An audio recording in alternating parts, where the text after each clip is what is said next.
बिहान बेलुका त चिसो सुरु भइसक्यो। चिसो सुरु भएसँगै यहाँहरूले घरमा स्टोरमा राख्नुभएको हिटरहरू निकाल्न खोज्नु भएको होला।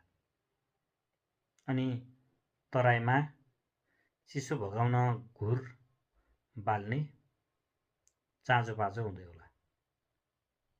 पक्कै पनि यो स्वाभाविक हो र गर्नुपर्छ। अब ध्यान दिनुपर्ने कुरा चाहिँ के छ भने चिसो बढ्दै जाँदाखेरि हामीले प्रयोग गर्ने हिटर कसरी सुरक्षित तरिकाले प्रयोग गर्ने।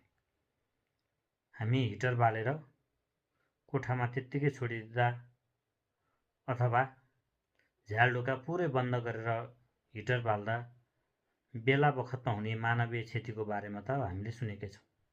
यसले श्वास प्रश्वासमा कठिनाइ उत्पन्न गरेर कतिपय अवस्थामा मान्छेको ज्यानै जान्छ। अनि खुल्ला रूपमा समूहमा बालिने आगोले आगो तापिसके पछाडि पूर्ण रूपमा ननिभाइकन छोडेर हिँड्दा हावाको झोक्काहरूले ती आगाका झिल्काहरूलाई बस्तीसम्म पुर्याएर टोल र बस्ती नै सखाप भएको दुःखद अनुभवहरू हामीसँग छँदैछ।